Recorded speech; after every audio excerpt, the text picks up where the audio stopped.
Next topic हम discuss कर रहे हैं इलेक्ट्रोलाइसिस। ठीक है, इलेक्ट्रोलाइसिस का मतलब समझते हैं। इलेक्ट्रोलाइसिस का मतलब क्या होता है? बेसिकली हमने क्या किया, कोई भी एक हमारा इलेक्ट्रोलाइट है, या तो हम उस इलेक्ट्रोलाइट का मोल्टन लेंगे या उस इलेक्ट्रोलाइट का एक्वस लेंगे और उसमें से इलेक्ट्रिक करंट पास करेंगे। आप जैसे ही उस इलेक्ट्रोलाइट के मोल्टन और एक्वस में से इलेक्ट्रिक करंट पास करेंगे, उसका केमिकल डिकम्पोजिशन होगा और आपको एनोड और कैथोड पर प्रोडक्ट मिलेंगे। ये जो फिनोमिना है, इसी फिनोमिना को बोल दिया जाता है इलेक्ट्रोलाइसिस। ठीक है, आप इसको ऐसे भी समझ सकते हैं, जैसे हमने पहले भी डिस्कस किया था। मैं इसको ऐसे समझा देता हूँ। जैसे मान लो सपोज ये हमने क्या किया, इधर देखो, हमने इसमें मोल्टन NaCl ले लिया, ये मोल्टन NaCl ले लिया, मोल्टन NaCl लिया। ठीक है, मोल्टन NaCl का मतलब इसके अंदर भी Na+ आयन प्रेजेंट है और Cl- आयन प्रेजेंट है। आपने बैटरी लगाई, ये बैटरी आपने लगा दी।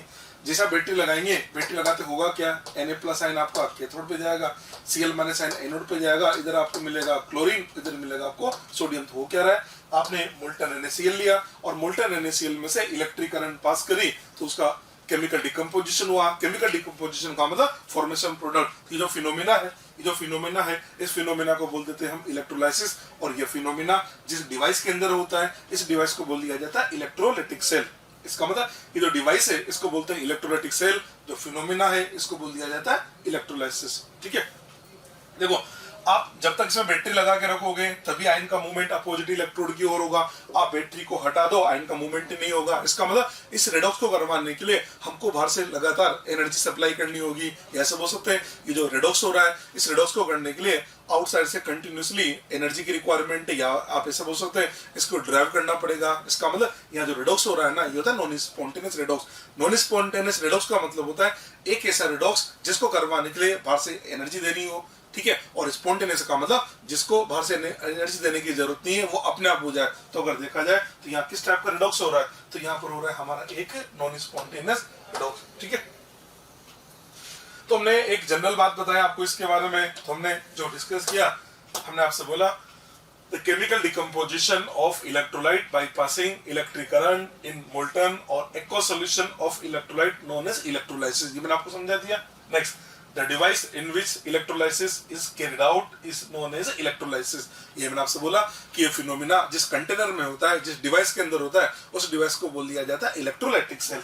Next, in electrolytic cell non spontaneous redox reaction takes place. और जो ये जो आपका इलेक्ट्रोलाइटिक सेल होता है, इस इलेक्ट्रोलाइटिक सेल के अंदर होता है non spontaneous redox. Non spontaneous का मतलब इसमें जो रेडॉक्स होता है वो ना तो इटसेल्फ होता है, ना इनिशिएट करने के बाद होता है। इसको करवाने के लिए आपको बाहर से लगातार एनर्जी देनी पड़ती है, इसलिए इसमें रेडॉक्स हुआ नॉन स्पॉन्टेनियस। ठीक है, ये तो मैंने आपको समझा दिया कि भाई इलेक्ट्रोलाइसिस का मीनिंग क्या होता है। अब हम ये देखना चाह रहे हैं, ये जो चैप्टर है, इस चैप्टर के अंदर इस इलेक्ट्रोलाइसिस को स्टडी करने के लिए हमारा मोटो क्या है, हमारा टारगेट क्या है, हमारा क्या एम है, या समझते हैं हमारा क्या एस्पेक्ट है। तो यहाँ पर हमने बोला कि इलेक्ट्रोलाइसिस को स्टडी करने के लिए हमारे पास दो एस्पेक्ट है। ठीक है, देखिए, there are two aspect of electrolysis. Electrolysis को स्टडी करने के लिए हमारे दो एस्पेक्ट है। मतलब आप क्यों स्टडी करना चाह रहे हो, तो नंबर वन, फर्स्ट एस्पेक्ट तो हमारा ही है, हम ये देखना चाह रहे हैं कि इस इलेक्ट्रोलाइट को लेके जब हमने इसका इलेक्ट्रोलाइसिस करवाया तो एनोड और कैथोड पर जो प्रोडक्ट बना, उन प्रोडक्ट की नेचर क्या होगी। नंबर एक, तो फर्स्ट हमने लिखा क्वालिटेटिव एस्पेक्ट। क्वालिटेटिव का मतलब ये पता लगाना है कि एनोड और कैथोड पर किस टाइप का प्रोडक्ट बनेगा। फर्स्ट है qualitative aspect to product of electrolysis. मतलब ये जो फर्स्ट लिखा ना क्वालिटेटिव एस्पेक्ट, इसके अंदर हम प्रोडक्ट का आइडेंटिफिकेशन करेंगे, या ऐसे बोल सकते हैं प्रोडक्ट को प्रिडिक्ट करेंगे कि कौन सा प्रोडक्ट बना। सेकंड हम लेंगे क्वांटिटेटिव एस्पेक्ट। सेकंड हम क्या बताएंगे, सेकंड हम आपको बताएंगे ये आपको जो प्रोडक्ट मिला, पहले में तो आपने प्रोडक्ट का पता लगा लिया, सेकंड में क्या करोगे, जो प्रोडक्ट बना उस प्रोडक्ट का अमाउंट कितना होगा। तो सेकंड में हम पता लगाते हैं to measure quantity of product formed at electrode. उस इलेक्ट्रोड में जो प्रोडक्ट बना, उस प्रोडक्ट की कितना अमाउंट बनेगा, ये हमारा। तो हमारे पास दो एस्पेक्ट है, फर्स्ट है क्वालिटेटिव एस्पेक्ट, सेकंड है quantitative aspect. One by one करके डिस्कस करते हैं। फर्स्ट हमने लिया क्वालिटेटिव एस्पेक्ट। ठीक है, क्वालिटेटिव एस्पेक्ट के अंदर हम प्रोडक्ट को आइडेंटिफाई करना आपको सिखाएंगे। उसके पहले आपको ये पता होना चाहिए कि जो इलेक्ट्रोलाइसिस होते हैं, इलेक्ट्रोलाइसिस के अंदर एनोड और कैथोड जो प्रोडक्ट बनते हैं वो बेसिकली किन फैक्टर पर डिपेंड करते हैं। अगर हमको फैक्टर पहले से पता हो ना, तो प्रोडक्ट को आइडेंटिफाई करना हमारे लिए बहुत ही आसान हो जाएगा। तो हमने पहले ये लिखा the product of electrolysis depend on. Electrolysis जो प्रोडक्ट है वो किन पे डिपेंड करते हैं? फर्स्ट हमने ले लिया state of material being electrolysed, मतलब आप जो मटेरियल काम में ले रहे हो, जिसका आप इलेक्ट्रोलाइसिस कर रहे हो, इसकी स्टेट पर, स्टेट का मतलब आपने उसको मोल्टन लिया, या आपने एक्वस लिया, इस पर भी प्रोडक्ट का फॉर्मेशन डिपेंड करता है। तो फर्स्ट हमने ले लिया state of material being electrolysed, ठीक है, फर्स्ट फैक्टर। सेकंड फैक्टर हमने ले लिया कंसंट्रेशन ऑफ इलेक्ट्रोलाइटिक सॉल्यूशन। आप जो सॉल्यूशन काम में ले रहे हैं इसकी कंसंट्रेशन पे भी डिपेंड करता है कि आप डाइल्यूट ले रहे हैं या कंसंट्रेट ले रहे हैं, तो उसके साथ भी प्रोडक्ट की नेचर बदल जाती है। थर्ड हमने ले लिया नेचर ऑफ इलेक्ट्रोड। आप जो इलेक्ट्रोड काम में लेते हैं, वो जो बनाते हैं ना एनोड कैथोड इलेक्ट्रोड, उनकी नेचर पे डिपेंड करता है। बेसिकली जो इलेक्ट्रोड होते हैं ना, वो हमारे पास दो टाइप के होते हैं, एक होता है इनर्ट इलेक्ट्रोड, एक होता है रिएक्टिव इलेक्ट्रोड। इनर्ट का मतलब नाम से पता लग रहा है कि वो जो इलेक्ट्रोड है वो केमिकल चेंज में पार्टिसिपेट नहीं करेगा। रिएक्टिव का मतलब इलेक्ट्रोड खुद भी रिएक्शन के अंदर पार्टिसिपेट करेगा। तो दो टाइप के इलेक्ट्रोड होते हैं, एक होता है इनर्ट इलेक्ट्रोड। इनर्ट इलेक्ट्रोड का मतलब ये इनर्ट होगा, किसी के साथ रिएक्ट नहीं करेगा, मतलब किसी पर अटैक नहीं करेगा, इसी को बोल दिया जाता है नॉन अटैकेबल। इनर्ट इलेक्ट्रोड को हमने बोला नॉन अटैकेबल, लिखा हमने it does not react with solution और प्रोडक्ट ऑफ इलेक्ट्रोलाइसिस। ये जो इलेक्ट्रोड है ये ना तो सॉल्यूशन के साथ रिएक्ट करेगा, ना ही उस पर जो प्रोडक्ट बनेगा उसके साथ रिएक्ट करेगा। और इनर्ट इलेक्ट्रोड में जनरली हम काम में लेते हैं प्लेटिनम, ग्रेफाइट और मर्करी, ये हमारे इनर्ट इलेक्ट्रोड होते हैं। सेकेंडली हमने रिएक्टिव इलेक्ट्रोड। रिएक्टिव का मतलब रिएक्ट करेगा, अटैक करेगा, that is known as attackable electrode.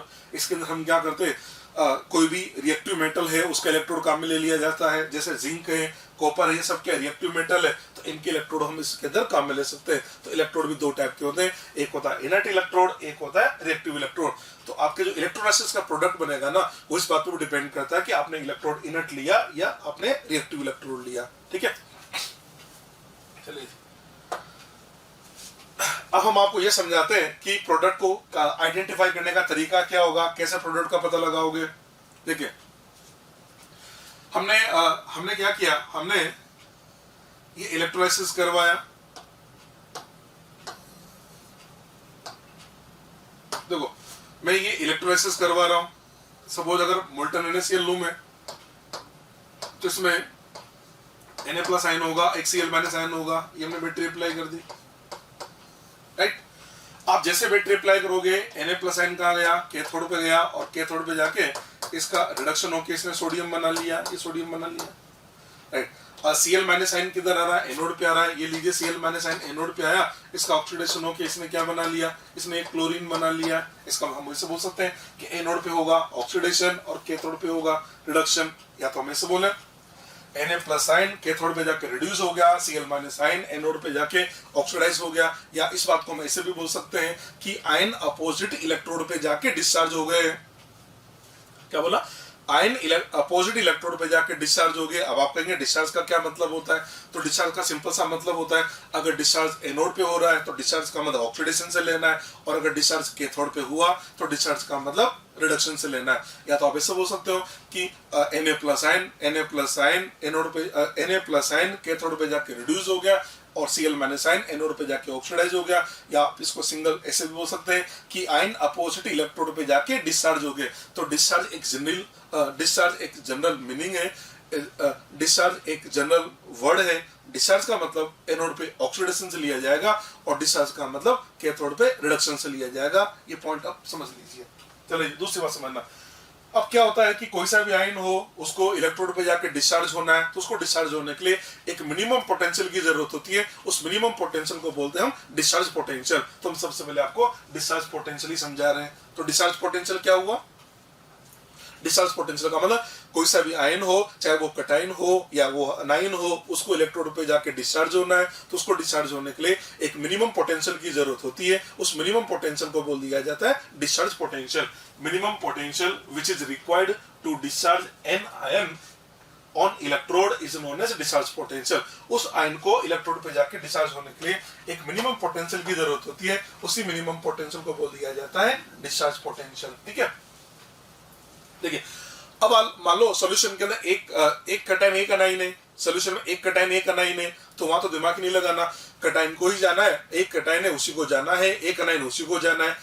Problem कब अराइज होती है? प्रॉब्लम आपके पास अराइज होती है जब आपके पास सोल्यूशन में एक से ज्यादा कटाइन हो या एक से ज्यादा अनाइन हो, या ऐसे हो सकता है एनोड पे जाने वाले एक से ज्यादा कैंडिडेट हो, कैथोड पे जाने वाले भी एक से ज्यादा कैंडिडेट हो। जब एक से ज्यादा पार्टिसिपेंट हो गए तो आपको डिसाइड करना पड़ेगा कि पहले कौन जाएगा। तो देखो, जब एक से ज्यादा एनोड पे जाने वाले एक से ज्यादा स्पीसीज है, कैथोड पे जाने वाले भी एक से ज्यादा स्पीसीज है, तो जब एक से ज्यादा है तो उनको डिसाइड कैसे करेंगे भाई पहले कौन जाएगा? तो कॉन्सेप्ट क्या कहता है? कॉन्सेप्ट कहता है कि पार्टिसिपेंट एक से ज्यादा हो तो कौन पहले जाएगा?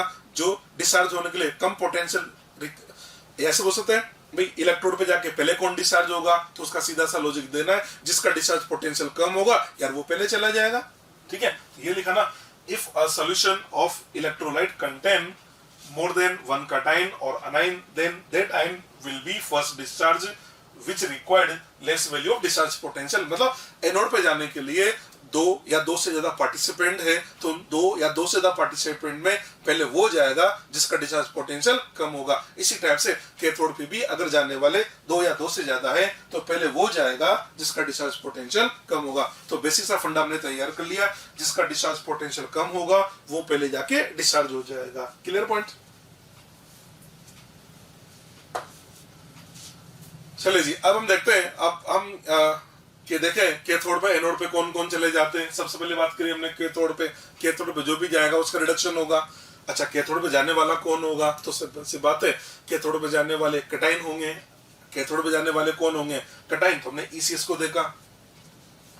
पहले तो कंसेप्ट बना देता हूँ, कैथोड पे जाके उसको क्या होना है? उसको रिड्यूस होना है।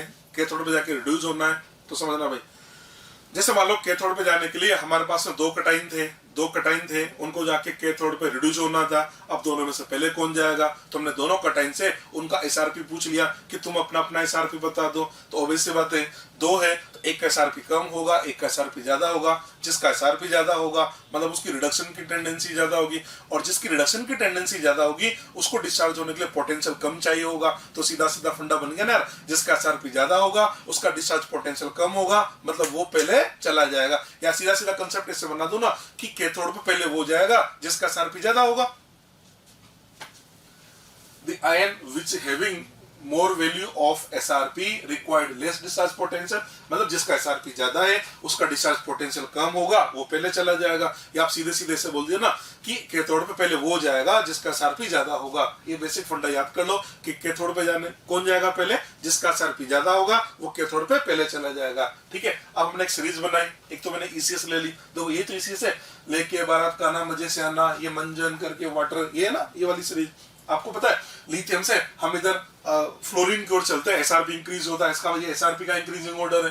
देखा हमने increasing order of SRP, SRP का इंक्रीजिंग ऑर्डर है। अगर एसआरपी का इंक्रीजिंग ऑर्डर है इसका मतलब डिस्चार्ज पोटेंशियल का डिक्रीजिंग ऑर्डर है। Decreasing order of discharge potential, या ऐसे बोलो इनके डिस्चार्ज होने की टेंडेंसी का इंक्रीजिंग ऑर्डर है। Increasing order of tendency to get discharge का मतलब एक तरह से देखा जाए तो अपनी इसको समझे, मतलब ये हुआ कि जैसे एक लिथियम आयन और बेरियम आयन, ये दोनों आयन है तो पहले बेरियम आयन जाएगा। एक बेरियम और मैग्नीज दोनों है तो पहले मैग्नीज चला जाएगा, क्योंकि जिसका एसआरपी ज्यादा होगा पहले चला जाएगा। नेक्स्ट मैग्नीज और वाटर दोनों साथ में तो पहले वाटर जाएगा। वाटर जिंक आयन दोनों साथ में तो पहले जिंक आयन जाएगा। वाटर और यहाँ कॉपर आयन होता है ना, वाटर कॉपर दोनों साथ में होंगे तो कॉपर आयन चला जाएगा। वाटर और बेरियम है तो पहले वाटर जाएगा। ठीक है, अब देखो एक इसको देख के हमने एक ऐसा कंसेप्ट बना लिया, देखना ये तो वाटर होगा, क्योंकि होगा क्या, जैसे आप एक्वा सॉल्यूशन लोगे ना, एक्वा सॉल्यूशन लेते वाटर तो होगा ही होगा। तो मैं आपसे कहना चाह रहा हूँ कैथोड पे जाने के लिए बात करें तो कैथोड पे जाने के लिए भाई एक्वा सॉल्यूशन लिया ना, तो एक्वा सॉल्यूशन का एक तो वाटर ही सही और दूसरा कोई भी आयन होगा। तो मैं से बोल सकता है ना सर, एक तो वाटर हो और दूसरा क्या हो, आयन, और वो भी कौन सा वाला हो, वो भी कौन सा वाला हो, ईसीएस में वाटर के ऊपर वाले अगर आयन हो, मतलब ईसीएस में वाटर के ऊपर वाला आयन हो और उसके साथ वाटर हो तो पहले वाटर जाएगा, नंबर एक। और दूसरी बात वाटर हो और आयन कौन सा हो, वाटर के बाद वाले हो तो पहले वाटर चला जाएगा। इसका मतलब ये जो वाटर है ना, इस वाटर के रेफरेंस में समझ लीजिए, मतलब समझिए एक तो वाटर है और दूसरा इनमें से कोई आयन है तो पहले वाटर जाएगा। दूसरा वाटर है और आयन इनमें से तो आयन चला जाएगा, वाटर नहीं जाएगा, क्योंकि जिसका एसआरपी ज्यादा होगा वही पहले चला जाता है। ठीक है, ये तो हमने बात करी आपसे कैथोड के बारे में। अब मैं आपको एनोड का भी समझा देता हूँ। एनोड पे जाने वाले कौन होंगे भैया? अब एनोड पे जाने वाला एक तो अनाइन होगा और साथ में एक वाटर होगा, क्योंकि एक्वा से लेंगे तो वाटर तो होगा ही होगा।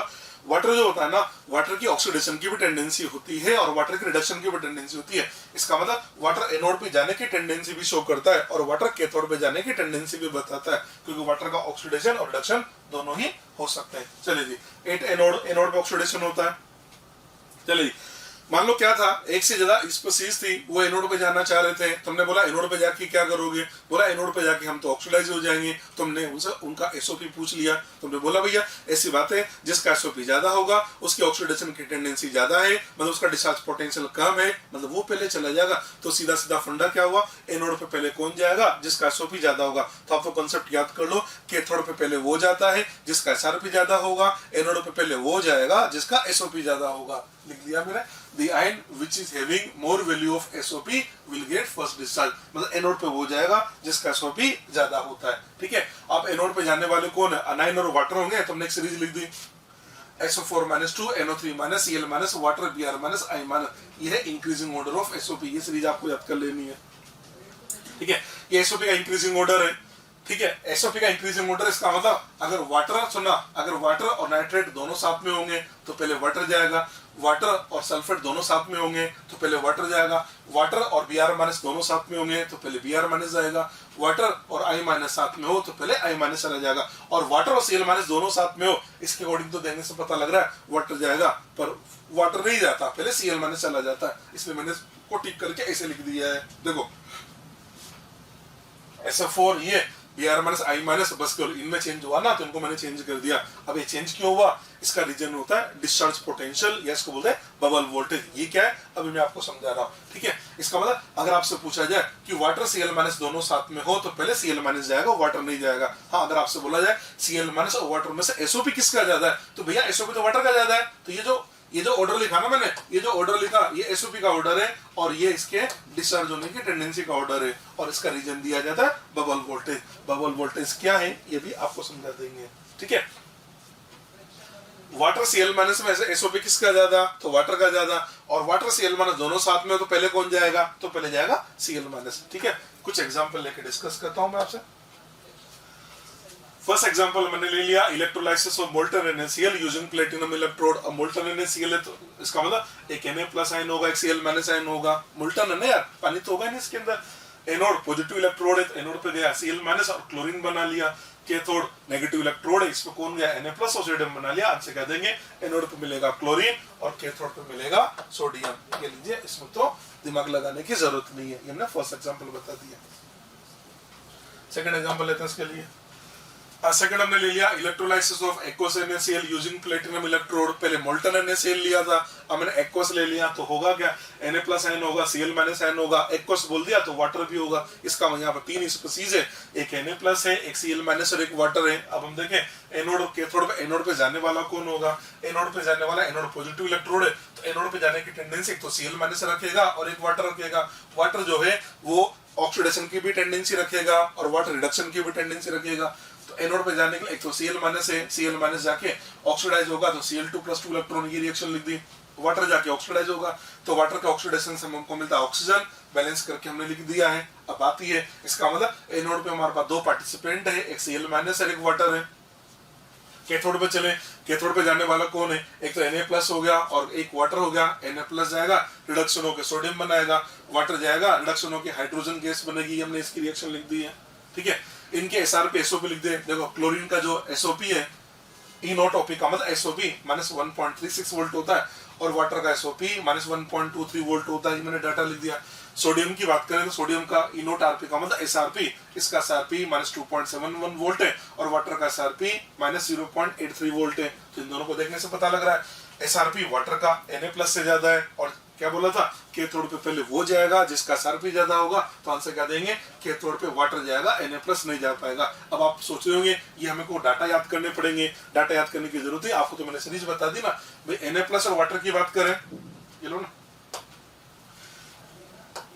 Na+ वाटर की बात करें तो Na+ और वाटर, Na+ यहाँ पर कहीं होगा, वाटर यहाँ होगा, किसका SRP ज्यादा, वाटर का, तो पहले वाटर जाएगा ना। आपको डाटा याद नहीं करना, आपको तो मैंने सीरीज याद करवा दी है। ठीक है जी, चलिए Cl माइनस और वाटर की बात करें तो Cl माइनस वाटर में से आपने देखा अभी SO2 किसका ज्यादा होता है, SO2 तो वाटर का ज्यादा है पर वाटर नहीं जा पाता, इसकी वजह से Cl माइनस चला जाता है। देखो मैंने लिखा क्या, SO2 तो वाटर का ज्यादा है पर वाटर नहीं जाता और Cl माइनस चला जाता है। और वाटर क्यों नहीं जाता, सुनो ध्यान से, वाटर का जो ऑक्सीडेशन होता है ना, वाटर का जो ऑक्सीडेशन है वो काइनेटिकली वेरी स्लो प्रोसेस होता है। वाटर का oxidation kinetically very slow process है, वाटर का रिडक्शन हो जाता है पर वाटर का जो ऑक्सीडेशन है वो काइनेटिकली वेरी स्लो प्रोसेस है। तो ये बोलता है अगर मेरे रिएक्शन को करवाना चाह रहे हो एक रिक्वायर्ड रेट पर तो मेरे को जो डिस्चार्ज पोटेंशियल सबको चाहिए वो तो मेरे को भी चाहिए, पर मेरे को उसके अलावा एक एक्स्ट्रा पोटेंशियल और चाहिए, और वो जो एक्स्ट्रा पोटेंशियल चाहिए उस एक्स्ट्रा पोटेंशियल को बोल देते हैं हम बबल वोल्टेज, उसको बोल दिया जाता है ओवर वोल्टेज। और उसी बबल वोल्टेज और उसी ओवर वोल्टेज के चक्कर में वाटर नहीं जा पाता और इसकी जगह Cl माइनस चला जाता है। तो पहले कौन जाता है, Cl माइनस जाएगा और हमको एनोड पे देता है, एनोड पे हमको मिलता है क्लोरीन गैस और जो कैथोड है, कैथोड पे हमको मिलता है हाइड्रोजन गैस। ठीक है, सॉल्यूशन में एक आपके पास सोडियम बचा और एक आपके पास वाटर बचा, सोडियम वाटर दोनों मिलकर बनाएंगे NaOH, और NaOH बनने की वजह से जैसे हम एक्वस NaCl का इलेक्ट्रोलाइसिस करते हैं, इलेक्ट्रोलाइसिस कंप्लीट होने के बाद सॉल्यूशन का पीएच इंक्रीज हो जाता है, इसका रीजन है इस NaOH का फॉर्मेशन। ठीक है, ठीक है, अब देखो इसको हमें जो अभी बताया ना उसको मैं लिख रहा हूं, SOP of water is more than Cl minus, बिल्कुल सही बात है। H2O has more tendency to get oxidized at anode as compared to Cl minus। मैंने बोला ना कि वाटर का SOP ज्यादा है तो वाटर की ऑक्सीडाइज होने की टेंडेंसी Cl माइनस से ज्यादा होती है, but at anode H2O will not be first discharge, पर एनोड पे H2O का पहले डिस्चार्ज नहीं होता है due to concept of over potential oblique bubble voltage. ठीक है, बबल वोल्टेज क्या है, तो the extra potential required to initiate a reaction at required rate, उसको एक रिक्वायर्ड रेट पे करवाने के लिए जो हमको एक्स्ट्रा पोटेंशियल चाहिए उसी को हमने बोल दिया बबल वोल्टेज। और हमने बोल भी दिया oxidation of water is kinetically very slow process, water का oxidation kinetically very slow process है, तो इसको एक रिक्वायर्ड रेट पे करवाने के लिए हमको एक एक्स्ट्रा पोटेंशियल की जरूरत होती है, वो जो एक्स्ट्रा पोटेंशियल है उसी को बोल देते हैं हम bubble voltage.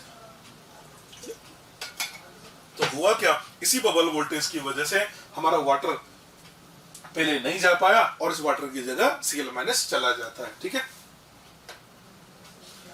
After electrolysis of aqueous NaCl pH of solution increases due to formation of NaOH। मैंने आपको बता दिया NaOH बनने की वजह से pH इसका इंक्रीज हो जाता है। हमने फर्स्ट सेकंड एग्जांपल ले लिया, थर्ड लेता हूं, electrolysis of very dilute aqueous NaCl। Aqueous NaCl ही ले रहा हूं पर इसको ले लिया वेरी डाइल्यूट। चलिए जी, Na प्लस होगा Cl माइनस होगा, वेरी डाइल्यूट है, वेरी डाइल्यूट का मतलब अब ये जो वाटर है ये एक्सेस में होगा। रिएक्शन लिखे, एनोड पे जाने वाला कौन कौन है, तो एनोड पे जाने वाला एक तो वाटर हो गया, एक Cl माइनस हो गया। चलिए जी, दोनों के रिएक्शन वो की वही लिखिए, SOP भी लिख दिया, डाटा याद करने की कोई जरूरत नहीं है।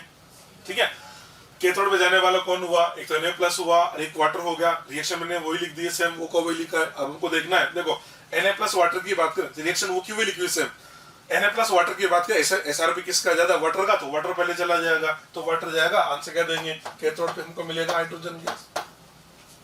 ठीक है, मतलब कैथोड की रिएक्शन तो एग्जैक्टली वैसे की जैसे एक्वस NaCl में लिखी थी।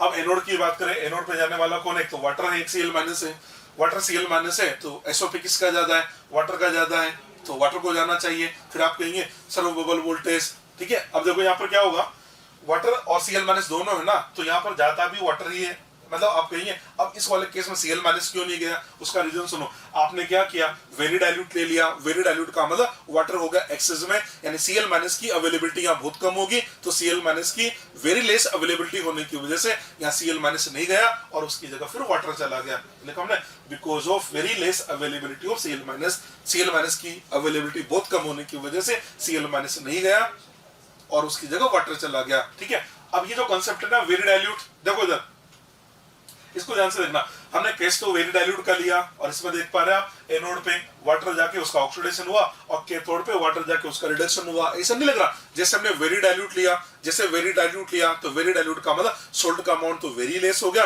और वाटर एक्सेस में होगा, तो वाटर ही एनोड पे जा रहा है और वाटर कैथोड पे जा रहा है। ये तो मैंने वेरी डाइल्यूट एक्वस NaCl लिया। आप एक काम करो, कोई दूसरा वेरी डाइल्यूट ले लो, आप एक काम करें कोई सा भी सोल्ट ले लें, अगर आपने उसका वेरी डाइल्यूट ले लिया तो उसकी रिएक्शन क्या लिखोगे, एनोड पे वाटर का ऑक्सीडेशन लिख देना और कैथोड पे वाटर का रिडक्शन लिख देना। इसका मतलब अगर वेरी डाइल्यूट का एग्जांपल आ जाए ना, आपसे बोला जाए कि वेरी डाइल्यूट सॉल्यूशन हमने ले लिया तो बताइए रिएक्शन क्या होगी। तो करना क्या, अगर वेरी डाइल्यूट का केस है तो एनोड पे वाटर का ऑक्सीडेशन लिख देना और कैथोड पे वाटर का रिडक्शन लिख देना। वाटर का ऑक्सीडेशन होता है तो ऑक्सीजन गैस मिलता है और वाटर का रिडक्शन होगा तो हाइड्रोजन मिलता है। तो जब भी ऐसा क्वेश्चन आए वेरी डाइल्यूट का इलेक्ट्रोलाइसिस करे और आपसे बोला जाए कि एनोड कैथोड पे क्या प्रोडक्ट बनेंगे, तो बहुत ही सिंपल आंसर देना है। एनोड पे मिलता है ऑक्सीजन, एनोड पे मिलता है ऑक्सीजन और कैथोड पे मिलता है हाइड्रोजन, अगर वेरी डाइल्यूट का केस है तो। ठीक है जी। फोर्थ एग्जांपल लेते हैं। फोर्थली हमने aqueous Na2SO4 using platinum electrode. aqueous Na2SO4 ion कौन सा होगा, Na+ होगा, सल्फेट होगा, एक वाटर होगा। रिएक्शन लिखे एनोड पे। अब एनोड पे कौन कौन पार्टिसिपेंट है, एक तो वाटर आ गया और एक सल्फेट आ गया। सल्फेट की ऑक्सीडेशन की रिएक्शन मैंने ये लिखी, सल्फेट, और एक हमने वाटर लिखा। वाटर और सल्फेट में से वाटर का ऑक्सीडेशन की रिएक्शन बता चुका हम। वाटर और सल्फेट में से SO4 किसका ज्यादा है, वाटर का ज्यादा है। आपको डाटा याद नहीं करना यार, मैंने आपको सीरीज बता दी है, ये देख लो, ये वाली सीरीज देख के बता रहा हूं मैं। ये लिखा ना, ये वाटर है, देख लो ना, ये वाटर और सल्फेट दोनों साथ में होते हैं तो पहले कौन जाता है, पहले वाटर चला जाता है। तो यहीं से देख के बताना है आपको। ठीक है, एक सल्फेट एक वाटर है तो पहले कौन जाएगा, वाटर। ये लीजिए वाटर चला गया तो वाटर जाएगा तो आंसर क्या देंगे, एनोड पे हमें ऑक्सीजन मिलेगा।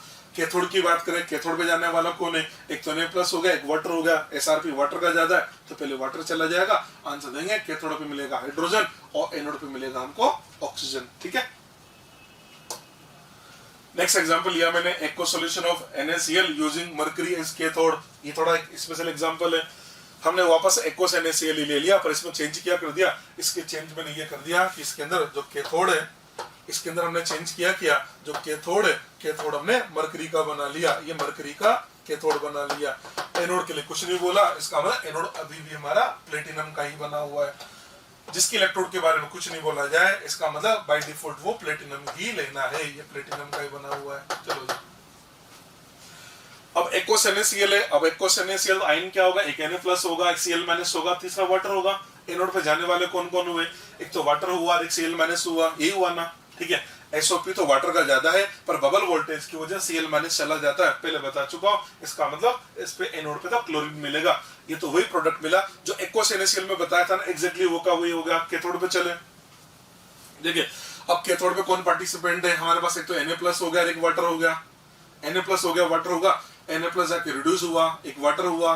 ठीक है, अब Na+ हमने क्या किया, कैथोड किसका बना दिया, मरकरी का बना दिया। तो Na+ आयन क्या होगा, रिड्यूस होगा और वो जो कैथोड पे जो मरकरी बना हुआ है उसके साथ मिलकर वो सोडियम अमलगम बना लेता है NaHg। इसका मतलब कैथोड पे बनता है सोडियम अमलगम। यहाँ पर वाटर नहीं जाएगा, वाटर की जगह यहाँ पर सोडियम आयन चला जाता है और ये उसके साथ मिलकर बनाएगा सोडियम अमलगम। हाँ, अगर आपने इसके अंदर हाई वोल्टेज लगा दिया, if high voltage is applied, तो जो हाई वोल्टेज लगा दिया ना तो होगा क्या, ये जो सोडियम अमलगम बना, ये सोडियम अमलगम फर्दर वाटर से रिएक्ट करके एक तो बनाएगा NaOH, एक बनाएगा मरकरी और यहाँ से हाइड्रोजन गैस को इवोल्व कर देता है। अगर आप इसमें हाई वोल्टेज अप्लाई कर देंगे तो हम बोल देते हैं यहाँ से हाइड्रोजन गैस भी इवोल्व हो जाती है।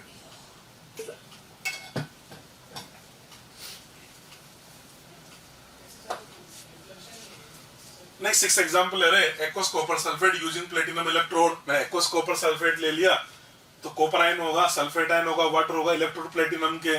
ठीक है, एनोड भी प्लेटिनम का, कैथोड भी प्लेटिनम का है। एनोड पे रिएक्शन, एनोड पे जाने वाला कौन होगा, एक तो वाटर होगा, सल्फेट होगा, सल्फेट वाटर अभी भी बताया था। सल्फेट वाटर दोनों साथ में हो तो पहले कौन जाता है भैया, सल्फेट वाटर दोनों साथ में हो तो पहले वाटर जाएगा, इसका मतलब ऑक्सीजन मिलेगा एनोड पे। तो ये तो एनोड पे हो गया। कैथोड पे देखें तो कैथोड पे जाने वाला एक तो वाटर है, आपसे बोला था ना एक्वस जहां पर भी ले लिया एनोड कैथोड पे जाने वाला एक तो वाटर होगा ही होगा। उधर हम वाटर के ऑक्सीडेशन की रिएक्शन लिखते हैं, इधर हम वाटर के रिडक्शन की रिएक्शन लिखते हैं। वाटर के रिडक्शन पे हाइड्रोजन बनेगा, वाटर के ऑक्सीडेशन पे ऑक्सीजन बनता है। एक तो वाटर हो गया, एक कॉपर आयन हो गया, ये दो है। अब आप इससे देखो कॉपर और वाटर में से तो कॉपर तो नीचे आता है, यानी SRP किसका ज्यादा, कॉपर आयन का। तो आंसर क्या देंगे, कॉपर आयन जाएगा, वाटर नहीं जा पाएगा और कॉपर आयन जाके क्या बनाएगा, कॉपर बना लेगा। तो आंसर क्या देंगे, इसके एनोड पे मिलेगा ऑक्सीजन और कैथोड पे मिलेगा कॉपर। सॉल्यूशन में क्या बचा, इधर से बचा वाटर, इधर सल्फेट, दोनों मिलकर बनाएंगे H2SO4 और H2SO4 बनने की वजह से सॉल्यूशन का pH डिक्रीज हो जाएगा। तो बोल सकते हैं ना, after electrolysis pH of solution decreases due to formation of H2SO4। तो ध्यान रखना, H2SO4 H2SO4 बनने की वजह से इसका सॉल्यूशन का pH डिक्रीज हो जाता है। नेक्स्ट लिया एक्वस कॉपर सल्फेट ही लिया, पर हमने इलेक्ट्रोड कॉपर के काम में ले लिया। अब मैं क्या कर रहा हूँ, जो एनोड है एनोड भी एक्वस कॉपर सल्फेट ही है, पर उसके अंदर एनोड भी हमने कॉपर का ले लिया और कैथोड भी हमने कॉपर का, एनोड कैथोड दोनों कॉपर कॉपर के बना दिए।